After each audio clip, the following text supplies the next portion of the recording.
To Sri Lanka now and the desperate economic problems there. The government is planning big spending cuts, saying that it's barely enough money to pay salaries and pensions of public servants. All government departments have been ordered to make a 5% reduction in spending. The International Monetary Fund has agreed a bailout loan of nearly $3 billion, but it wants Sri Lanka to raise taxes and cut public services. Well, Zainab Badawi is the presenter of BBC Global Questions and is in the capital, Colombo. Hi there, Zainab. Hello, Lewis. Yes, you find me in the grounds of the National Museum in Colombo, where we're recording a couple of editions of Global Questions about the situation here in Sri Lanka.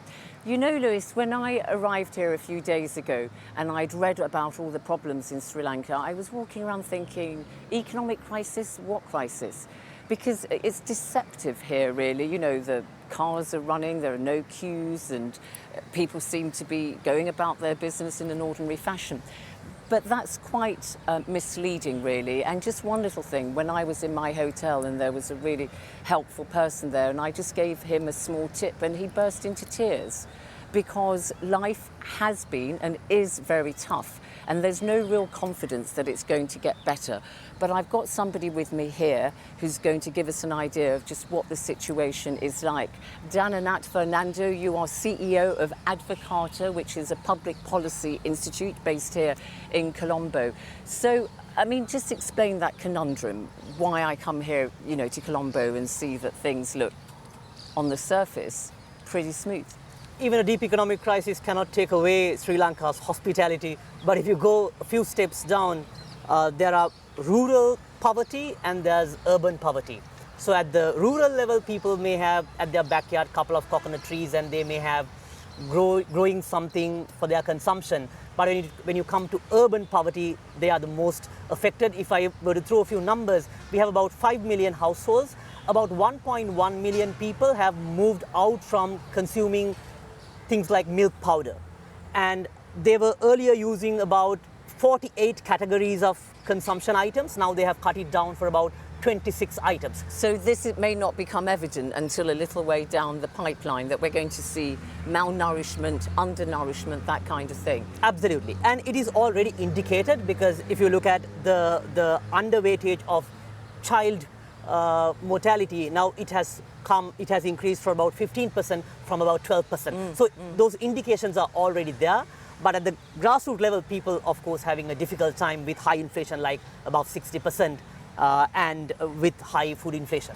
And what has brought Sri Lanka to this situation? We were all aware of the protests that took place last summer, and it resulted in the ouster of the president. He fled to Singapore, submitted his resignation by email from there.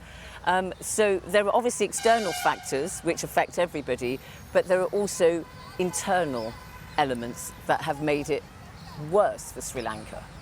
I would say it's mismanagement, misfortunate, and misallocation of resources. If you look at Is that corruption by any other Absolutely, name? absolutely. So if you look at from 2015, there was a massive bond scam in 2015, which basically diluted the credibility of the central bank itself.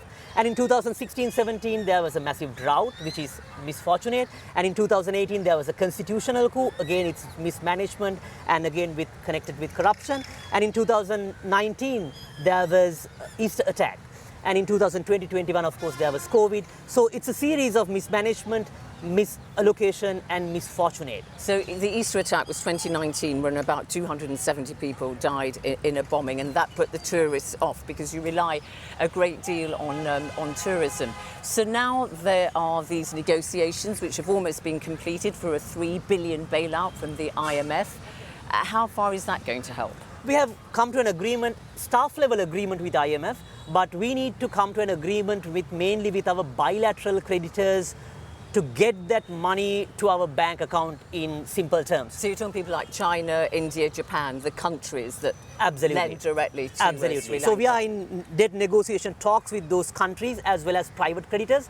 But I think China and India and Japan has to come to some level of agreement to what level that they are going to restructure our debt. So then only we can tap to that $2.9 billion US dollars from IMF. So is there a danger, though, Dananat, that people could take to the streets again in anger? Depending on how things would unfold. At the moment, we have about power cuts for about 2 hours. Earlier, when the protests were actually at the peak, it was about 6 to 8 hours. So if we can't find resources, dollars to import necessary fossil fuel and run our power plants, and if it extends, and there's a risk of repeating the same thing. But I think what we need to do is move to economic reforms and move forward. OK, so you're not ruling out the possibility that we might see renewed protests. Thank you very much indeed, Dananat. So there you are, a cautionary tale from Sri Lanka. There are about 60 countries around the world which are also in debt distress, as Sri Lanka has been. Of course, it defaulted on its debt last year. So maybe small steps being taken to try to remedy the situation. The Sri Lankans, Lewis, are famous for their patience, but it looks like it's been wearing quite thin. That's all from Colombo. Zainab, thank you so much for that. Looking forward to seeing the issues there debated in more detail in Global Questions. Thank you.